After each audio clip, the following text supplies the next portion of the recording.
Alex, I'm going to go ahead and get us started. Again, I'll do a quick introduction. You guys have all heard this before, but again, this is Alex Hussain-Leon. Alex is located in Fresno, California.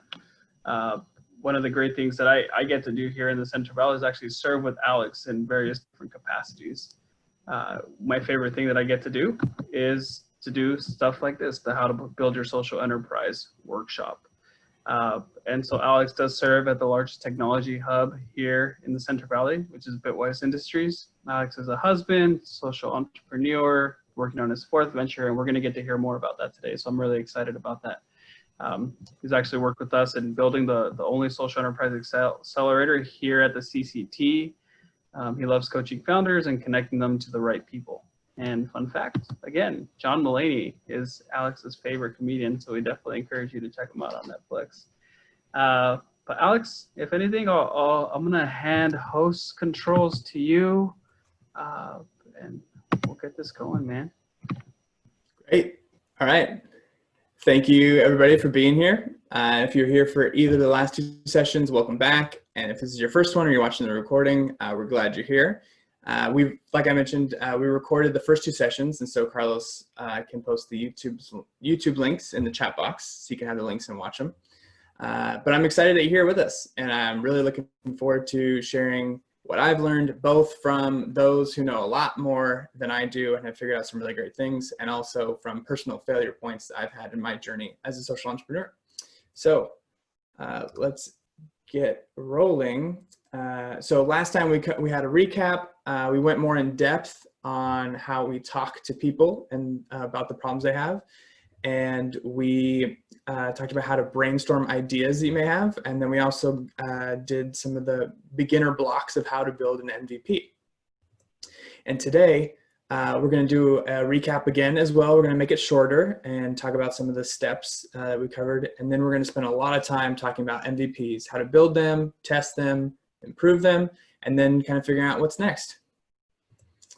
And so last session, we had some action steps. So before we dive into our recap, let's look at these action steps here. So for those of you who took action on these steps over the last 2 weeks, we'd love to hear what you learned and talk through any questions you may have. So please reach out to us over email or LinkedIn. Our email and LinkedIn are at the first and last slide of the presentation. We've had some great conversations so far with people at all different stages. So please don't feel like you're not far enough along or too far down to reach out, and we'll see how we can connect you or help you. We're both interested and excited to hear how things are going for you and what you're finding. All right, so let's do a quick recap of the last two sessions.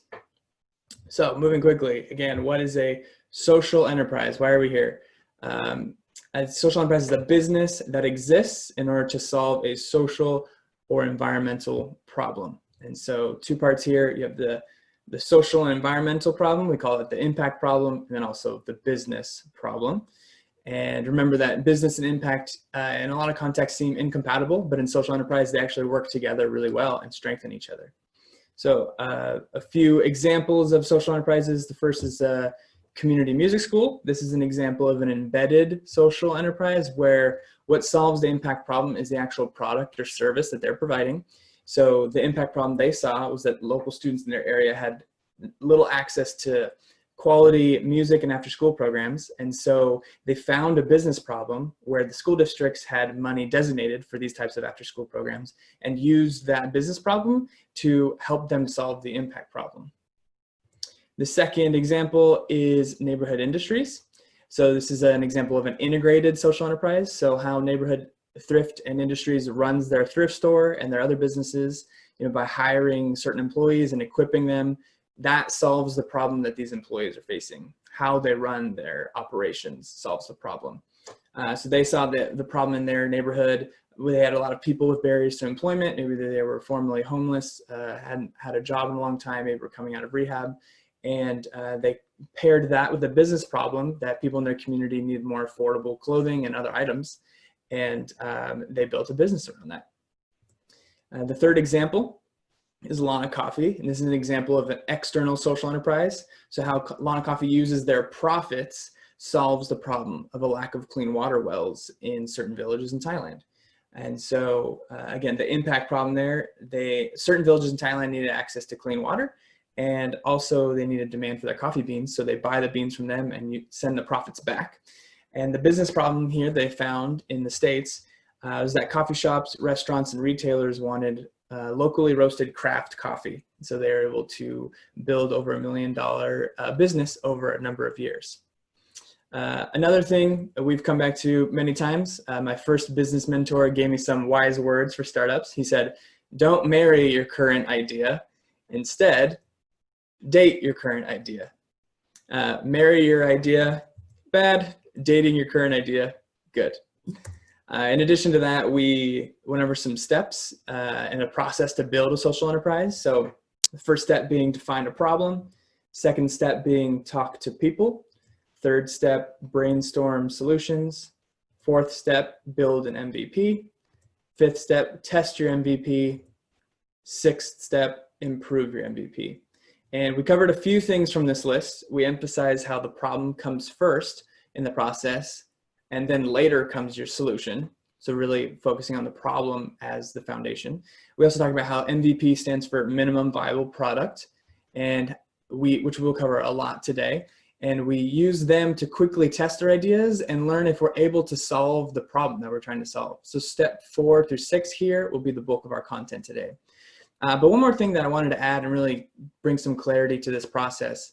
I wanted to say that this is really a fluid process and it should move pretty quickly. So for instance, don't make yourself finish figuring out what problem you're solving before you talk to anyone. It doesn't make a ton of sense. And also you may start to brainstorm ideas as you talk to people. So instead of stifling your creativity and saying, no, that has to wait for step 3, I'm still on step 2. Don't force it like that. Keep the ideas flowing as you keep talking to more people. And another example, it might be as you test your MVP, you may find that this isn't a good problem to solve, and you might go back to step 1 and step 2, which is great.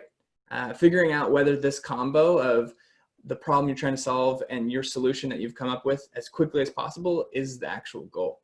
And so one thing I'll talk about a little bit later, but it's best to view these 6 steps as a ramp that's going to launch you with the best chances of success, rather than like a video game with different levels where you have to finish one level completely before you can get to the next level. So think of it more as a ramp to launch you to success, more than like really slow one step at a time, and you have to finish one before you get to the next one.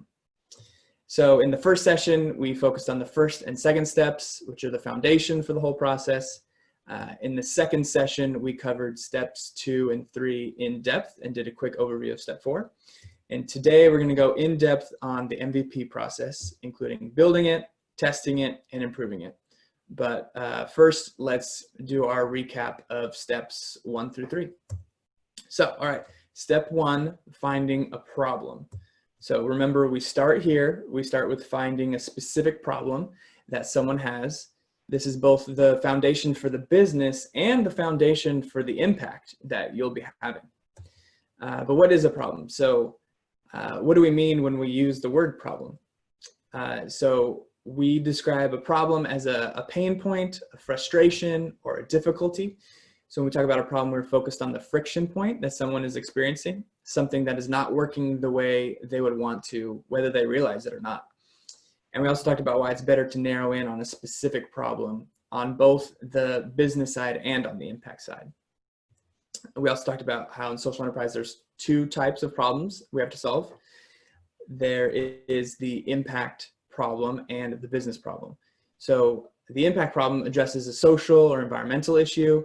It's basically your North Star or your cause. And often the impact problem feels like the heart, mission, or purpose of the social enterprise. And later on, you'll be brainstorming MVP ideas for the specific impact problem that you are trying to solve. And on the flip side, the business problem addresses a business pain point. So you're basically finding someone who will pay you for the product or service that you're offering. This is how you make money so you can stay alive and grow your business. And later on, you'll brainstorm ideas for this specific business problem that you're trying to solve. We also talked about the 2 names we use for these specific people who have each type of problem, the beneficiary and the customer. And as you narrow in on each problem, make sure you spend time talking to your beneficiaries and your customers, both. You want to talk to both of them about the problems that they are experiencing. I mentioned this last time, but I've made the mistake before of only talking to beneficiaries, and that social enterprise of mine never got off the ground because it never made a dollar. We didn't spend enough time talking to customers. So how do you find a problem? How do you find, and honestly, how do you find a good problem for your social enterprise to solve? And if you want to go in depth here, check out the YouTube video of the first session we did where I share a lot more. But I'll share a few questions here. This is a list of questions you can ask as you find the specific problem that you want to solve. So here's for here. And then the second four are helpful for you to know if you're choosing a problem that you are likely to be able to solve or not. And again, you'll have access to these slides and the recording, so don't feel like you have to jot down every single word. But next up is step 2, talk to people. So how do you talk to customers and beneficiaries, and what are you trying to find out? So you found a problem, you're going to talk to people who have that problem, so you can figure out exactly what they need to be solved. And remember, only talk to people who have the problem. And the goal here is listening, not for you to talk, not for you to share about your wonderful idea. And you want to try and start with really broad and open-ended, because you want to let them lead you to their most intense problem in this area that you're interested in. Definitely don't try to lead them to your solution or have this conversation end in a sale. This is very like discovery. You're trying to get to know this person and the context around the problem that they're experiencing. And you probably see a broad problem that they have, and you may guess because it's a specific pain point that they have. But when you talk to your customers and when you talk to your beneficiaries, you may find new information about the specific problem, or you may even find that it's a completely different specific problem that is a pain point and difficulty for them, and you realize you need to focus there. We've covered 5 questions that you can use to start a natural and helpful conversation to learn more about the problem. In my opinion, the first 2 are the most important questions, but all 5 should be able to give you some helpful insights. And if you want to learn what to look for in each of the 5 questions, check out the YouTube video of the second session. But keep in mind, these 5 questions can actually be used at multiple points throughout the life of your business. It can be used here in step 2 when you're talking to people. It can be used later in step 5 after you test your MVP and you want to talk to people about their experience. And then later on in the business, after you're making sales and making improvements to your solution. So these questions can be helpful anytime you're trying to learn more about the problem and go deeper with your beneficiaries and customers. And remember, the answers to these 5 questions will help you in step 3 as you brainstorm solutions, in step 4 as you build an MVP, and eventually they'll help you everywhere in your company. With these questions, they're handing you information about their problem on a silver platter in the words that they use. And it's just such incredibly valuable information for you as a social entrepreneur. So next up is step 3. After you've found a specific problem and talked to people who have that problem, it's time to start brainstorming solutions. And here's something really important to keep in mind as you're brainstorming solutions. Michael Seibel, the CEO of Y Combinator, says that most entrepreneurs think that their genius and special sauce is in their solution. The best entrepreneurs know that their genius and special sauce is in how deeply they understand their customer's problem. This is a huge point being made here. It's really tempting to think that your unique solution that you're putting a lot of effort into will be your greatest advantage. But deeply understanding the problem they're trying to solve is really the best advantage that you can have. Last session, we went over 3 different ways to brainstorm ideas. And these are not the only ways, and you can pick and choose which ones you want to try. You don't have to use all of them, but I've seen these be really helpful for founders. And so if you want to learn more about them and go more in depth, check out the YouTube video from session 2. And overall, I would say to keep in mind that your brainstorming needs to be based completely around the specific problem that you found when you talk to people. So real quick, here's a recap on the 3 we went over. The first way to come up with ideas is to look through your interviews from step 2. You're looking for commonalities between what people are saying and use this to hone in on a consistent problem that they are experiencing. The second way to come up with ideas is to grab some food and drinks, gather your co-founders and some creative friends, and with the specific problem in the middle of the whiteboard, Throw out as many solution ideas as you can on a whiteboard. Then from there, you just pick your favorite idea to try first, and you go from there. And the third way is the 10-star exercise, where you think about your customers or beneficiaries and the specific problem they are experiencing. You then go one step at a time and imagine bad potential experiences, good experiences, and then mind-blowing experiences, and use that to shape your future solution. So that's it for the recap. We've covered a lot in the last 2 sessions, but those are the main points you need to get refreshed on as we head into today's content. So with that, let's get started. So first up, step 4, building our MVP. Since we touched on this a bit last session, this will be a blend of new content and content from last session. So I'll move quickly on the things we already covered, and I'll take more time on the new material. So at this point, you've brainstormed some solutions and chosen the first one you want to date and experiment with. So it's time to start building something. It's time to build your MVP. But first, what's an MVP? Again, it's a minimum viable product. This is the most basic solution you can imagine that technically solves the problem. But remember, the goal isn't for your MVP to be bad. It shouldn't be bad just because it's the first thing you make and you made it quickly. The goal is for you to be able to learn as quickly as possible, which requires you to move really fast. And similar to the example we gave last session, an MVP is more like a simple skateboard than it is like a complex car. It's easier to build a skateboard really quickly, and that way you can start learning about your customer's problem much sooner than if you tried to build a car. But why are you doing this? What's the point of an MVP? Why should you even build one? First, you want to learn more about the customer's problem based on their actions and not just their words. So their words from step 2, talking to them, are really important, but this gives you a chance to learn about the problem based on how they act and respond to it. Second, you're trying to learn as much as you can about whether your solution solves their problem in the shortest amount of time possible. So one thing I wanted to note, I don't think we talked about this last time, but in a social enterprise, there's a unique challenge. You have 2 problems to solve. You have the impact problem and the business problem.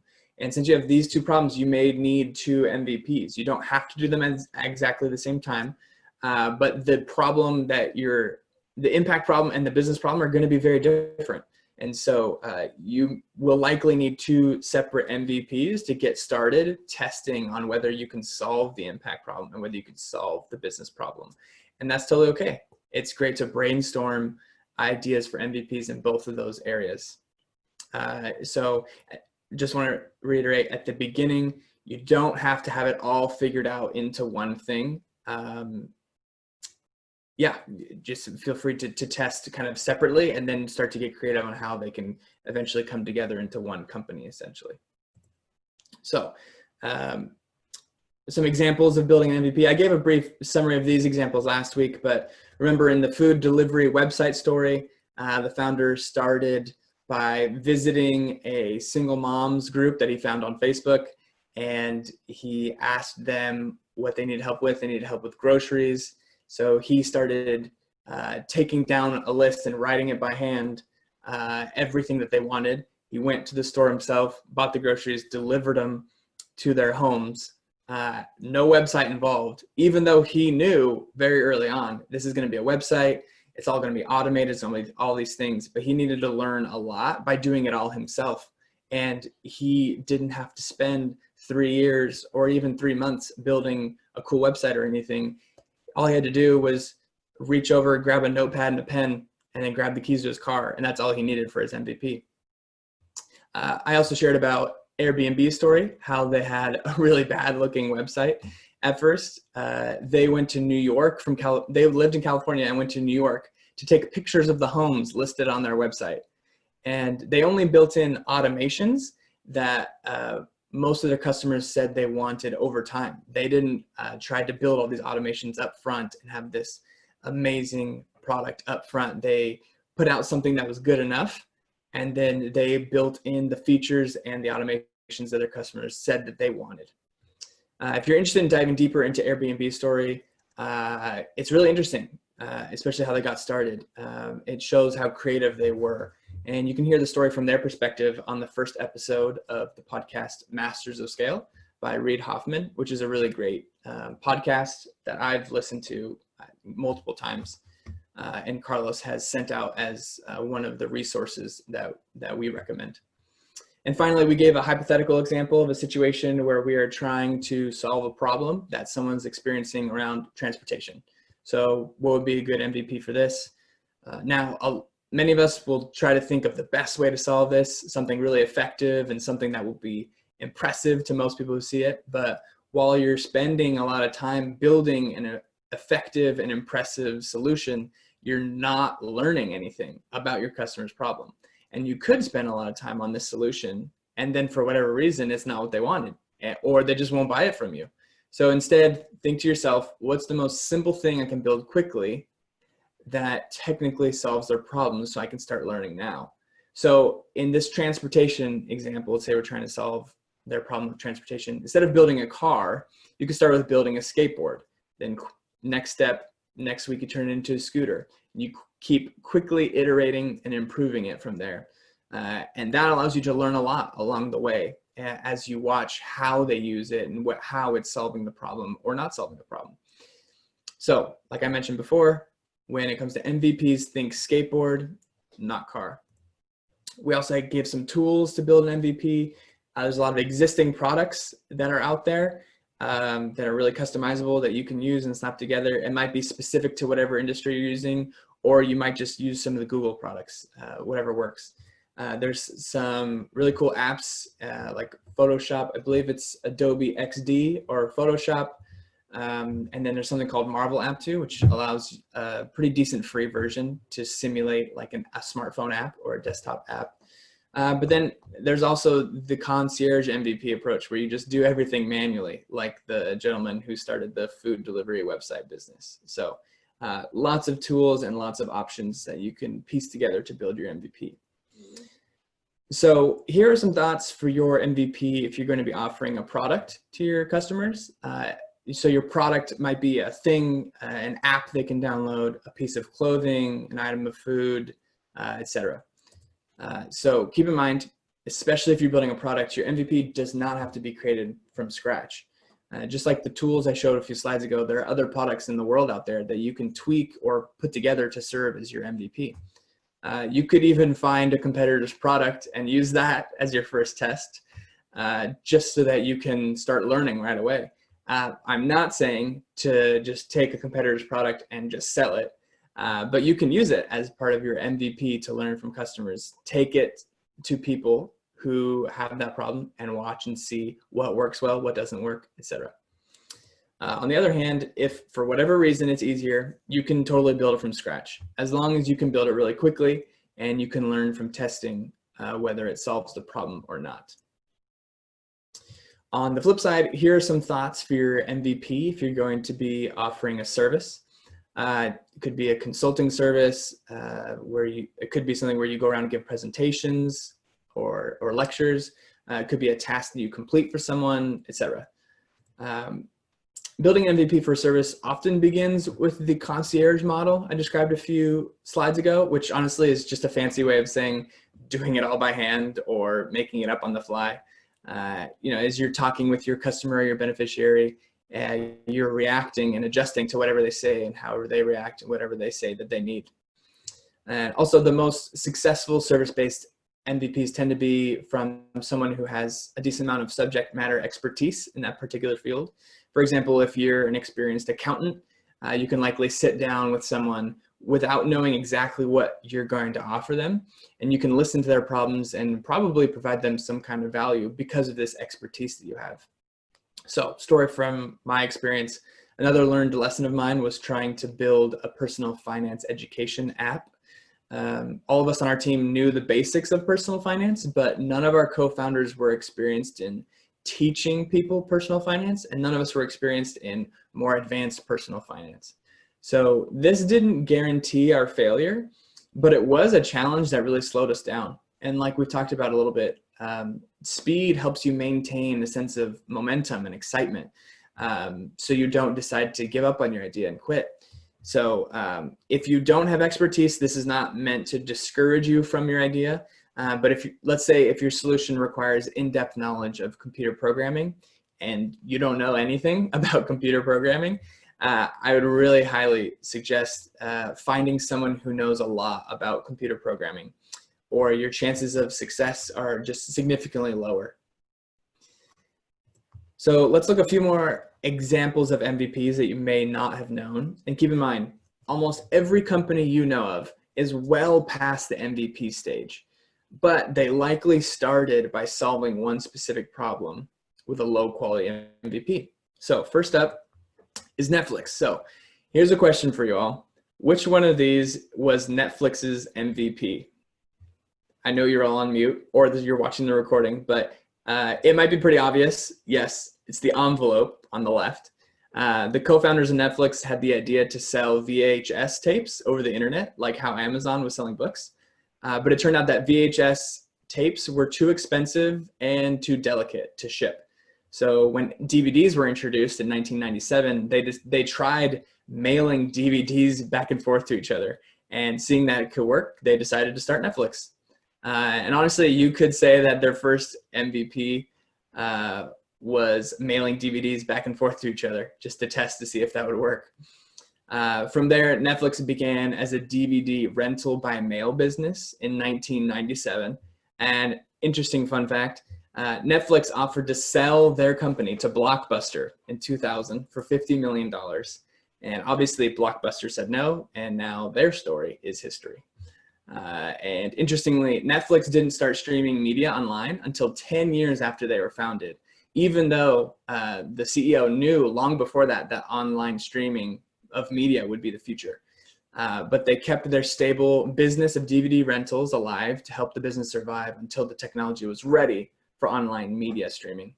And really interesting, since DVD rental still makes money, Netflix actually still rents DVDs through the mail today.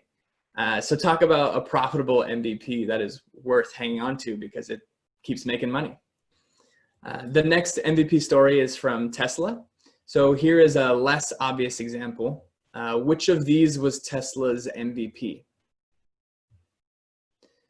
The first Tesla vehicle was actually the vehicle on the right, which was the body of a Lotus Elise, a different company's car, with an electric battery that Tesla put in it. Now, this definitely was not an MVP from their first week. This wasn't the first thing they ever tested, but they used a competitor's product and altered it by putting in their own battery. And this was the first version of an MVP that they could sell, which provided them even better learning about what customers would actually be willing to pay for. So here's a glimpse into my fourth attempt at a social enterprise. My business partner and I are investing in real estate properties across the US, and we're trying to experiment with different ways to incorporate social impact into the residential real estate model. So the impact problem we have here is that a lot of renters fall on hard times and don't have enough money for rent, food, etc. As you'll notice, we haven't nailed down the specific impact problem yet. We have some theories, but we're gonna buy our first few homes in the next few weeks and then get to know the renters and see what challenges they're facing. In the big picture, we're looking to change the way the housing industry treats renters. We want to lead by example by purchasing many rental homes across the US and show that if we provide various supportive resources to renters, it will help them maintain stability in hard times and will also decrease how often they can't pay rent. So we want to eventually influence other landlords across the US to also provide these free resources to their renters, especially in a way that doesn't take too much effort on the landlord's end. That way we can scale our impact well beyond the renters we have in our homes to other renters across the entire US. Now, the business problem in real estate is very straightforward and proved every day by basically billions of people. People need shelter to live in and keep their belongings safe. We know that this is a simple and proven business problem to solve, and we're not really unique by solving this business problem. What we think will make us unique is the way that we're solving both the business problem and the impact problem at the same time, integrating the social impact into the housing experience for renters. And so, like I mentioned before, we have two MVPs at this point. So one for our impact problem, one for our business problem. Both of them were already available and require very little work on our end. So all we have to do is find investors who are willing to lend us money to buy the homes, and then make our renters interested enough in United Way's 2-on-1 program so that they can use it when they fall on hard times. And you might be thinking our MVP is not the most basic thing you can do. And you're right. We could build a shed in our backyard and convince a local social worker to spend their time with whoever decides to stay in our shed. But my business partner and I really believe this is how we can move the fastest to get to the valuable learning around both the business problem and the impact problem. And it's also the fastest way for us to make money, which is crucial for us to be able to grow our social enterprise and stay alive so we can keep learning and keep growing and keep increasing our impact. We covered this last session, but here's a challenge for you when it's time to build your MVP. So the goal would be to be able to have something to test with people within a week.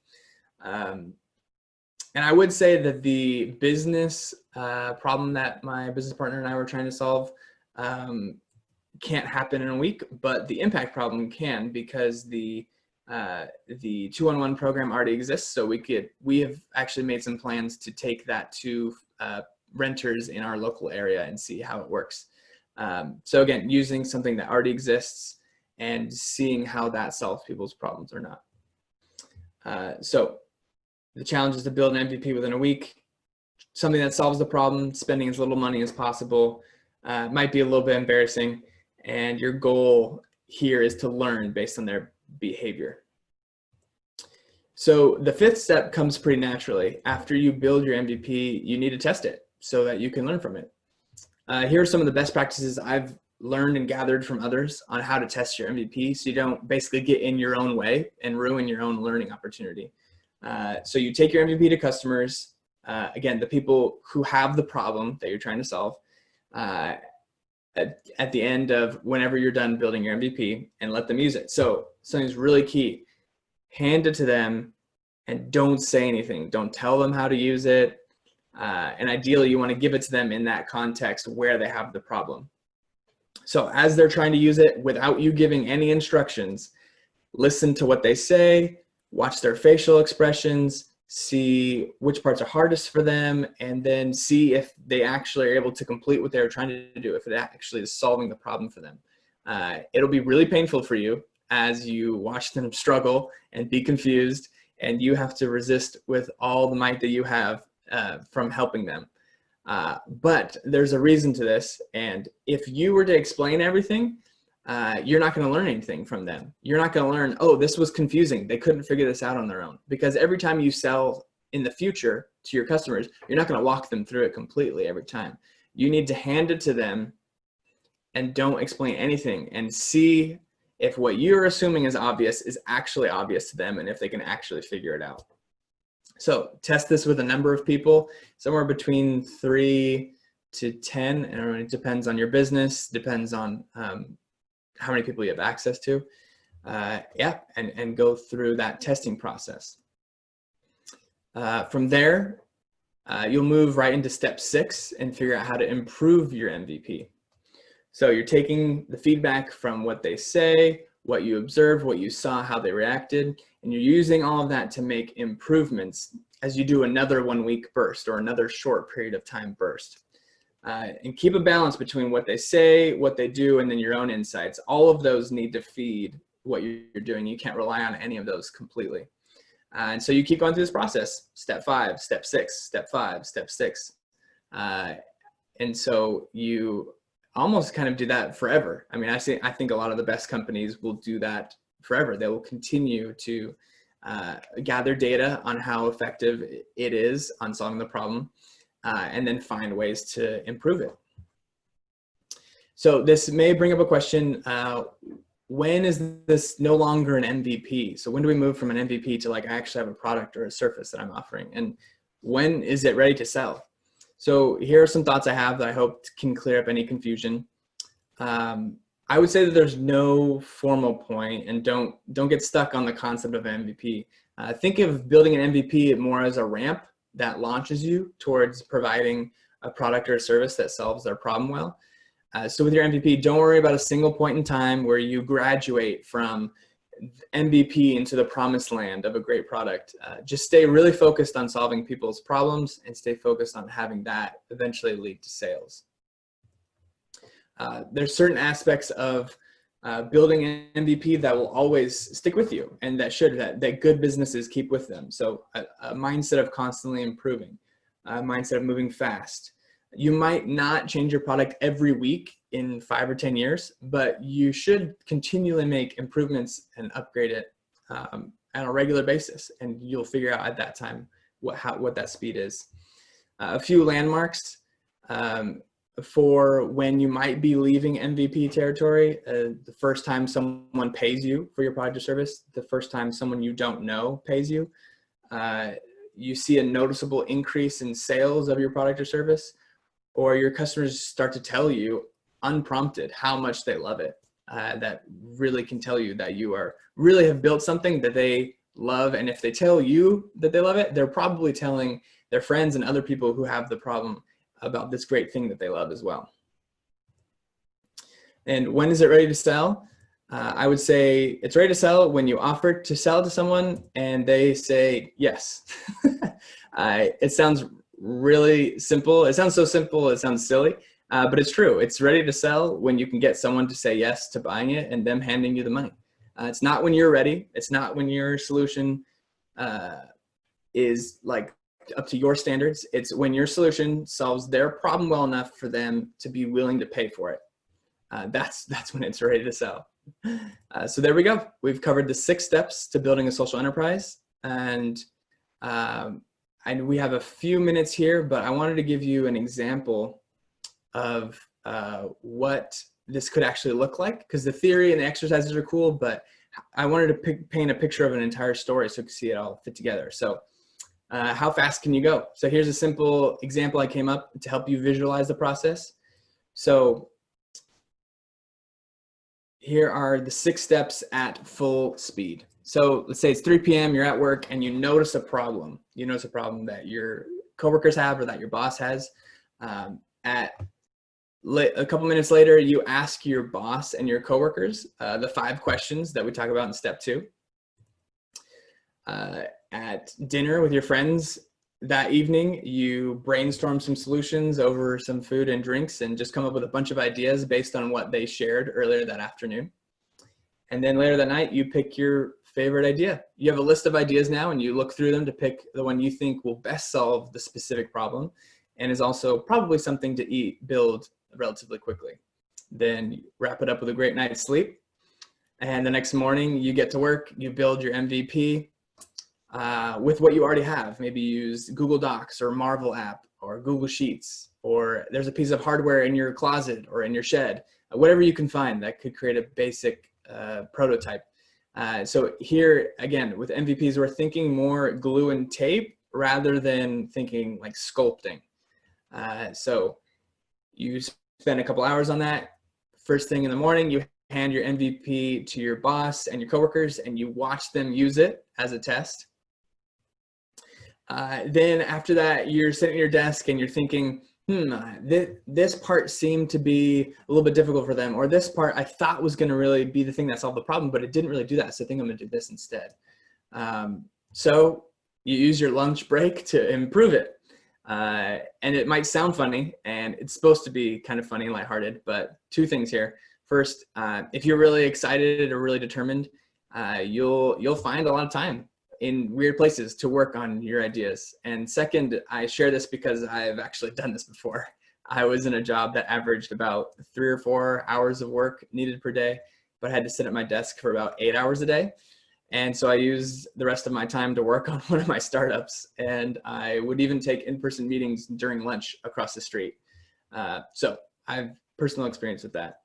So let's say you work on it, and after lunch, you have your boss and your coworkers test it again and give feedback on the improvements. So there you go. Overall, my goal with this example is for you to see how fast this can really happen and how it shouldn't feel like a formal process with tons of planning and like really clear or separate steps. What I don't want you to think is that the goal of this process is to take a year or a month or even a week. The goal of the process is to figure out as fast as possible if your solution can solve the specific problem you've chosen. As you get better at these 6 steps, you'll be able to move even faster and faster and faster through these steps as you keep trying new things. And if you notice, the example here is actually all within 24 hours. I'm not saying if you take longer that you're failing by any means. Take whatever pace you feel comfortable with and go a little bit faster. One thing to notice, again, is that steps 5 and 6 are often repeated over and over and over again. Test and improve. Test again, improve again. And don't think of these 6 steps as a checklist or different levels of a video game like we mentioned before. The 6 steps here are a ramp that you use to launch your business as fast as possible and with as much accuracy as possible to increase your chances of success. So you're actually solving a problem that people have. So I know we're a few minutes over, so I will try to, we've got, I think, 2 or 3 more slides here. So you might be asking yourself, what now? I think the goal after you've done a lot of testing and improving is just to find more customers, find more people to pay for this. So how do you reach more people? How do you find more people? Look at the people you've already been serving and find out where do people who have this problem tend to hang out? How do they seem to find each other? Either in person or online. Where is their attention and where do their eyeballs spend time? And then who has their attention? So what pages, what companies, etc. And then another effective tool is social media. So social media is really interesting in a new tool for entrepreneurs to use. It allows you to engage in conversations with potential customers at scale like never before and at distances like never before. So if you've only ever used social media as a megaphone, like, hey, I'm going to make a page, I'm going to make posts and posts and posts, but you're not listening to other people and you're not engaging in conversations, whether on their posts or whether in the direct messages, I would say that you're using social media wrong and you're missing out on a lot of opportunities. And then the third here, you're going to develop some sales channels. So as you find more people with a specific problem, you're going to figure out ways to sell to them more efficiently. So that might be a social media page that you put up. It might be a website that you build, a local store, whether it's yours or someone else's. It might be a consultant who knows all of your customers and you're going to pay them a small fee every time that you land a sale. Those would be some examples of some sales channels. So wrap up here with action steps. Based on what we've covered today, here's what you can do in the near future to take steps forward with your social enterprise. So try to build an MVP within 1 week that solves either the impact of the business problem and take a try at both. Not necessarily at the same time, but try the impact problem and then try the business problem. Test your MVP with about 5 people who have that specific problem. Take an additional week to improve your MVP and then test your MVP again with, and here's the key, the same 5 people and then also 2 new people who have that problem as well. And then around social media, just log on whatever platforms you have, Facebook, Twitter, Instagram. Find 3 people who you think have this problem. Just do different searches and try to find them and listen to what they talk about, what they find to be important. So that is what I have.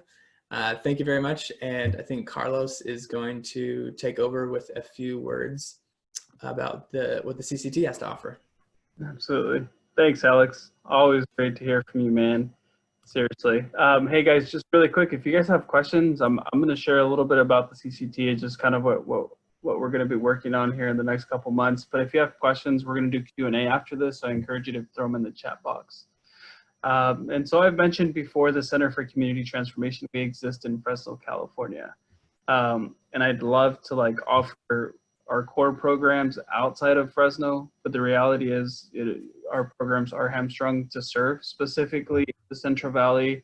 And so I'll share just kind of an ecosystem that we have here that we've built, which one you have this 3-part series of how to build your social business, which previously was a social business plan workshop. And so for our Fresno folks, for those of you guys who are currently on the call, but also those who may be listening online, we encourage you to actually reach out. My email is posted here on the PowerPoint, and we'd be happy to send you a PDF of our business plan template. You can also find this on our website. And this is actually what you use to fill out and then submit to our contest that we call Spark Tank. For those of you guys who maybe seen Shark Tank before, we have a very similar process called Spark Tank. And at Spark Tank, we actually award funding to startup social enterprises to help them pay for licensing, for equipment, for hiring folks. And so the idea is to take the risk out of entrepreneurs who want to creatively solve problems in their communities. And so we use this funding to help an entrepreneur get off the ground. And so we really encourage you, if you're testing an MVP as you get your business off the ground, definitely reach out to us, and we'd love to put a template in your hand. From there, people who participate in Spark Tank and are chosen for startup funding are then sent to the Social Enterprise Academy, which is a 2-month accelerator program for startup social enterprises. And it is also open to traditional businesses who are looking to retool for social impact. And so we have a variety of businesses that participate in what we call the SEA every year. So Fresno folks, definitely, again, I encourage you to reach out to me. My email is posted here at carlos.huerta@fresno.edu. But hey guys, I'm gonna pop open the chat here. And Alex, I'm gonna ask you questions as we see here, as they pop up. So the first question here is, does it make sense to make the MVP online? Yeah, I think there's a lot of online tools. So again, Marvel app, Google Docs, etc. It totally, whatever makes sense depends on the problem that these people have that you're trying to solve. So a lot of so we're seeing software and the World Wide Web make its way into every industry. So I don't think there will be any industries where software and eventually like artificial intelligence and things won't make their way into.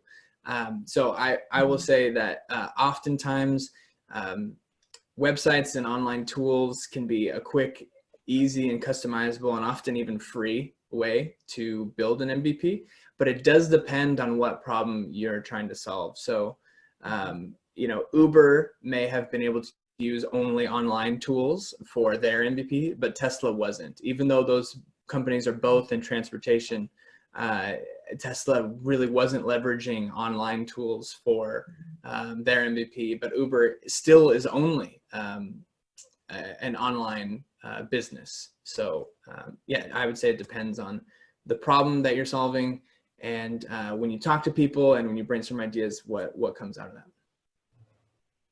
Thanks. Let's see. Next question, Alex. It says, how to reinitiate your MVP if the first wave went swiftly, the interest was high.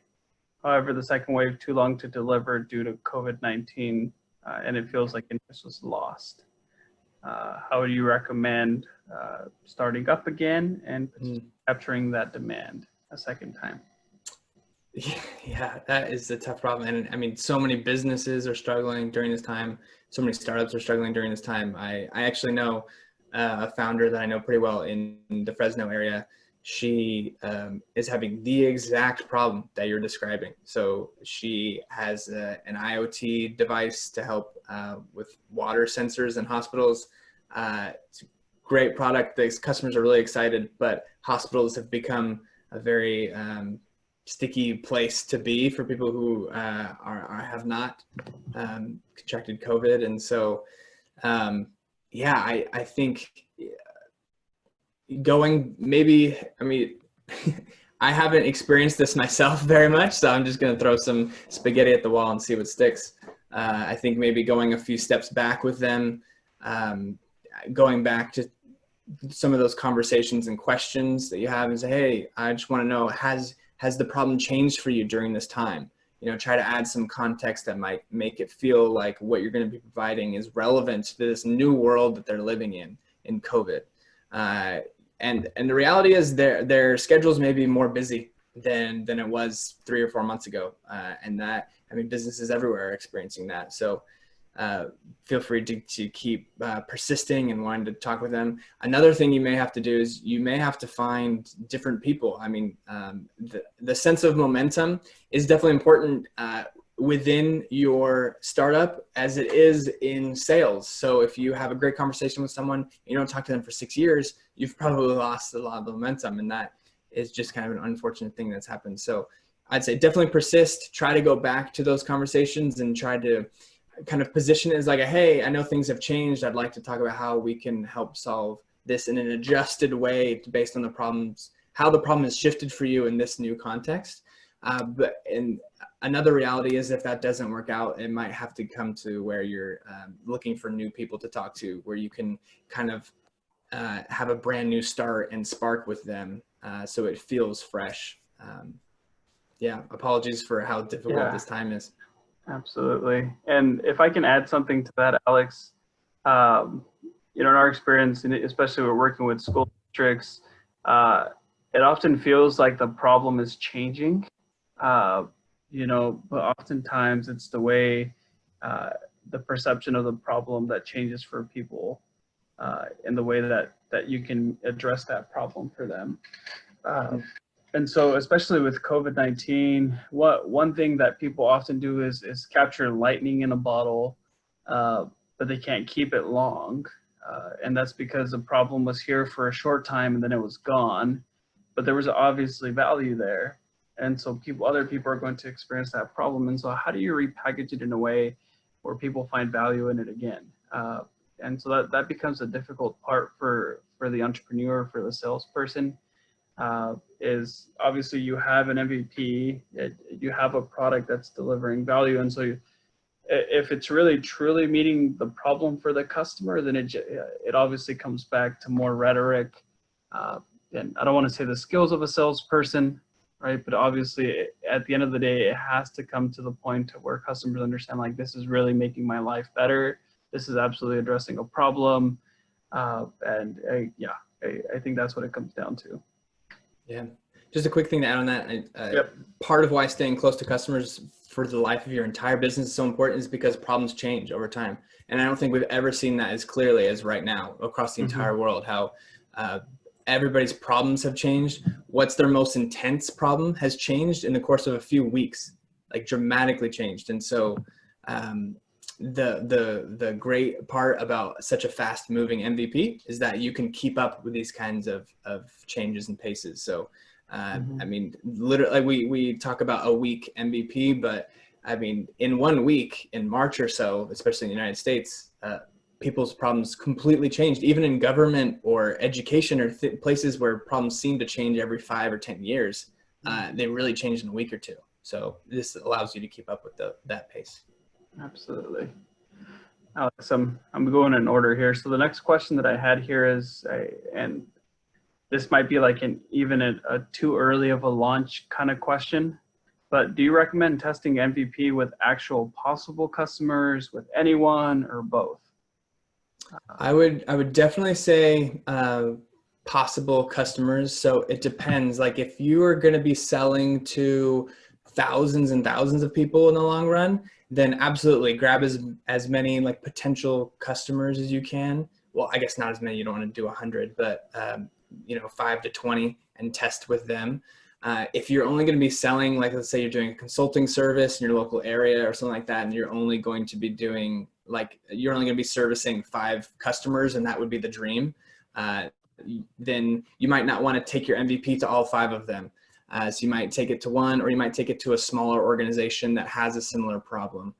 So it does kind of depend on the eventual customer base that you're trying to land. And sorry, Carlos, can you repeat? I think there's a second thing that I thought of. Can you repeat the question? Yeah, the question was, testing MVP with possible customers, with anyone, or both?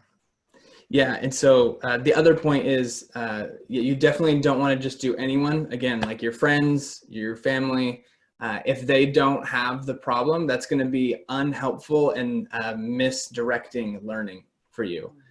If they find it difficult, it might be because they don't know anything about what you're actually trying to solve. They might find it easy, but your actual customers might not find it easy. So as far as potential customers, just thinking potential customers as people who have the problem. There is sometimes strategy to like, hey, if I eventually want to sell this to Google or to Amazon, maybe I don't start there, right? Maybe I start at the local like software company and work my way up. So there might be strategy to a long-term sales process, but I would never test it with people who don't have this problem that you're trying to solve. Mm-hmm. And I'll add a little bit there, Alex. Like, I'll give the example of my friend. She runs a shop on Etsy, right? And she has something that helps her design T-shirts, and she's able to screen print them. And she's always like, should I make the design first and print and then deliver them, or should I just wait until I have enough customers to launch them? And so obviously she has one business name, but she's actually gone and thrown up a fake website or a fake landing page on Etsy with a different name, and she'll put out the design of the T-shirt, right? And if 15 people buy, now note that she hasn't actually made the T-shirt yet. She's actually testing the design. And if she gets 15 people to buy it, then she'll deliver the shirt, right? That, if it costs her $5 to buy 10 shirts or $4 to buy 15 shirts, there's just the material itself, then it's in her best benefit to deliver those 15 shirts, right? And so there's a benchmark for her to be able to deliver that. And obviously she's trying to build an MVP, but if she cannot find enough customers when she's testing this on the market that way, then she won't deliver it. And again, this is her using a different name. For some folks, I don't know, that might challenge business ethics per se, but companies all the time, that's how they go about being able to test their products. Amazon's a very popular one. They throw something on their market, and then if it works, I don't know if you guys have ever seen products that are similar to other products but have 0 reviews on them. That's an example, and that tells you like that's something that's being tested, and it's not always said that that's always happening, but that's an example. That's a great point. I think that topic or that tactic is called like smokescreen marketing or something like that. So I cannot remember the name. Yeah, if you want to look into it, smokescreen marketing or something like that, it's a great tactic. Yeah. Mm-hmm. Alex, I'm mindful of time, but I know we have a couple good questions here. And this actually comes back to the MVP question before this one, where the entrepreneur had introduced a product that was popularity, and then with COVID-19 it regressed. But should they reintroduce the same product? Should they try something new, then come back around to the first MVP? Yeah, I mean, again, it does. What's important is, whatever is your best attempt at solving that problem that they have. But if you try to go back to them like, hey, we talked about this 2 months ago, and you're not really getting any excitement, maybe what you try is you maybe you do another smokescreen tactic. You say, hey, we've built something else that might actually be helpful, and especially during this time with everything that's changed because of COVID. I'd love to come by and show it to you, or schedule a video call and show it to you. And maybe you haven't built anything at all, but the moment they say yes, you start building it and you schedule the meeting for 3 to 7 days out or whatever. And so I would say yes, if that's the way that you can get their attention. So that could be like a way to actually engage with your potential customer. Again, that's probably in a situation where your like eventual customer market is smaller quantity, but higher quality for each customer. So not like you're selling shirts and it's like, hey, I really need to go back and find this person to see if they like this shirt. But if it's like, hey, I'm selling a $10,000, medical device, that sort of thing, where we're going to have fewer customers, but every sale is going to matter a lot more. Absolutely. Question. Alex, and maybe last question here. And for some of these other questions, I'll follow up with you guys individually post-workshop, or Alex, we can talk about them and give them feedback here. But when offering a service or product, is it appropriate to mention the successful results with the MVP? And yeah, absolutely. I think that's something that you can take and convince more people. So You can create like a customer success story and just share that with people, or put that on your website, or however you're communicating this. But I think that's absolutely something you want to do. And especially if you can do two things: you can paint the picture and speak to like their emotions, and then also give them numbers and speak to like their logic or their math side of their brain. So you can say, hey, we came to this customer, they were experiencing this problem, and then they were able to use our solution this way, and it's really been working out for them. And we've tried it with 3 customers. They've seen 12% increase in productivity, or whatever the stat may be. That kind of combination, really, really effective. And that would be a great sales tactic and tool that can come out of your MVP process. So I don't think you're failing if you don't have that, because the goal with MVPs is to learn. But once you start succeeding, you can totally take those success stories and start convincing more people like, hey, I think you might be interested. This has helped a lot of people who seem like they're in a similar situation to you, or those kind of things. Absolutely. And I think one of the key points there, Alex, is maintaining a positive relationship with your customer over the long term, because you're going to have customers, who are like really happy with your product. They're going to be customers who are like, I'd be a little bit happier if you would have done this, right? And acknowledging some of the feedback that they're giving you. They're literally telling you, hey, I'll give you more money, or I would have paid more, or this was perfect, right? Like they're literally almost opening up their checkbooks to you and giving you that kind of feedback. So then when you take that feedback down the road and they're looking for your product again, right? They're going to come to you. And especially if you want them to give you feedback, being able to respond positively, but at the same time maintain that relationship in some way, shape, or form.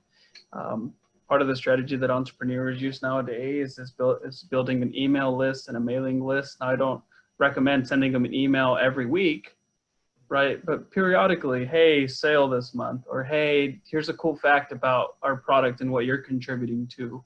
There's a great way to build brand loyalty, and at the same time, build repeat customers. I think that's really what you're looking for at the end of the day. Absolutely. Yeah. Let's see. There's multiple questions here, Alex. I'm mindful of time.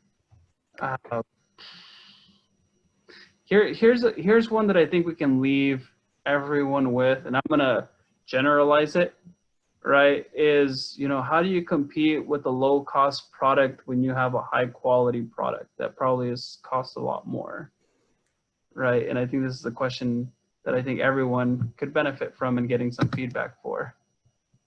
Yeah, and I think, you have, even more direct sales experience than I do. So I know you'll have some good things to share here. I think if you can communicate to anybody that you're selling value and benefits, not like a feature that you have, like, oh, our app is 40% faster, or our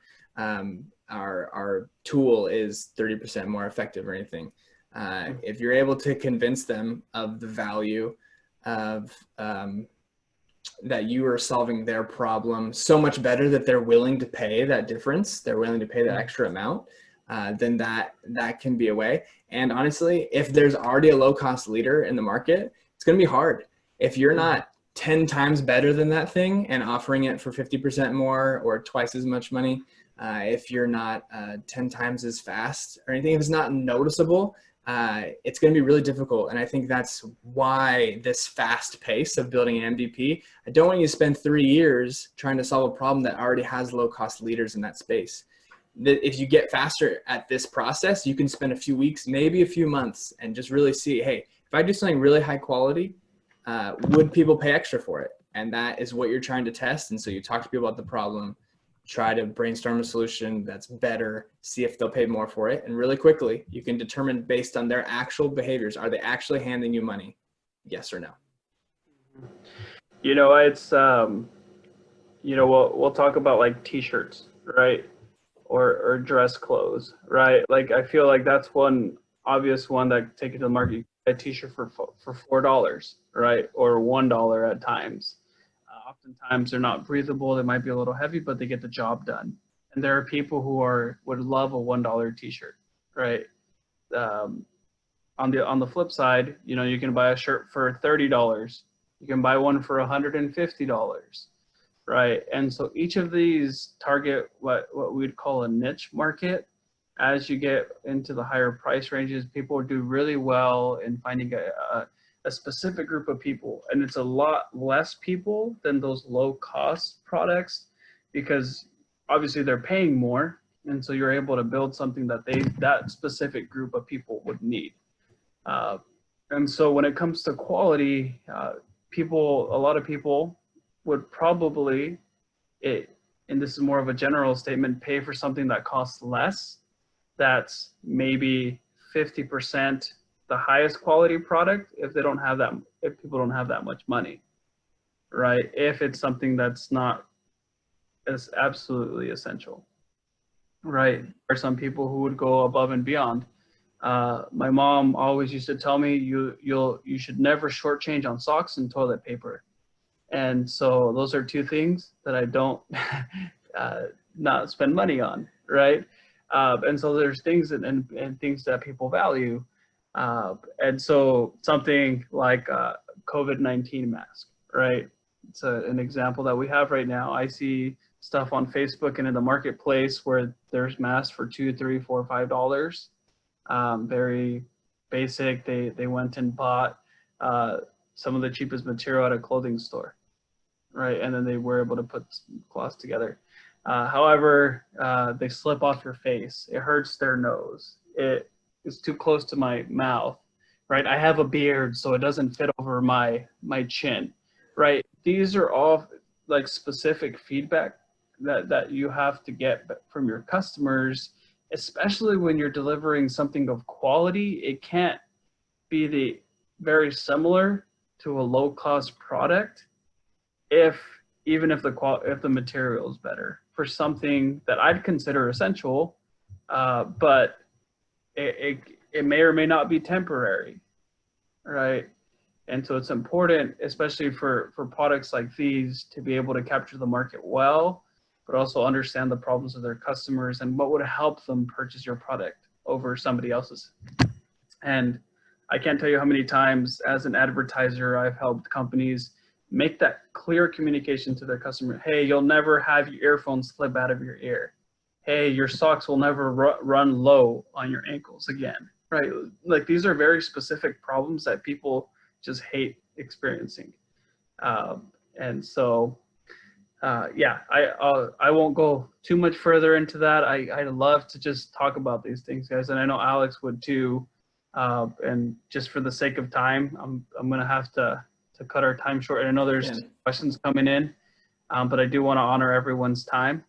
Chris, can I add one thing to that last absolutely, question real quick? Absolutely. I think something that came to mind, I heard from someone else, is that, you know, for the instance, there's a broad problem that people have where they want a watch. They want a watch that they can wear on their wrist.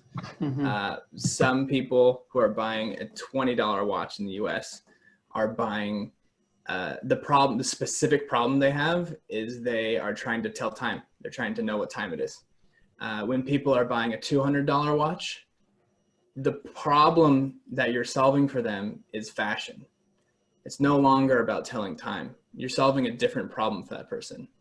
When someone's buying a $20,000 watch, you're no longer solving the telling time or the fashion.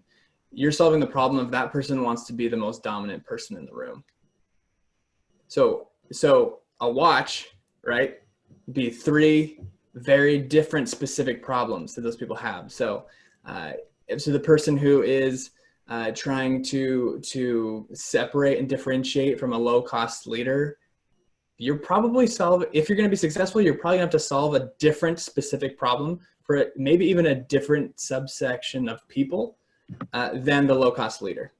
So I'll leave you with that metaphor that I heard from a mentor. Absolutely.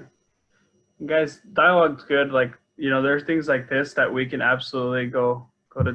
And then Alex, we'll chat more as to what, you know, maybe keeping the momentum of workshops like these open.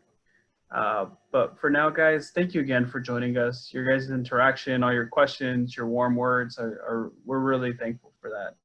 And it's Alex's, and I'll affirm Alex and all the care he's taken in putting this together. So friends, we bless you, go in peace, and we look forward to hearing from you soon. Definitely reach out to us. We'd love to chat soon. Thank you all. Thank you. Thank you so much. Bye. Thank you. Right Thank back. you. Bye. Bye.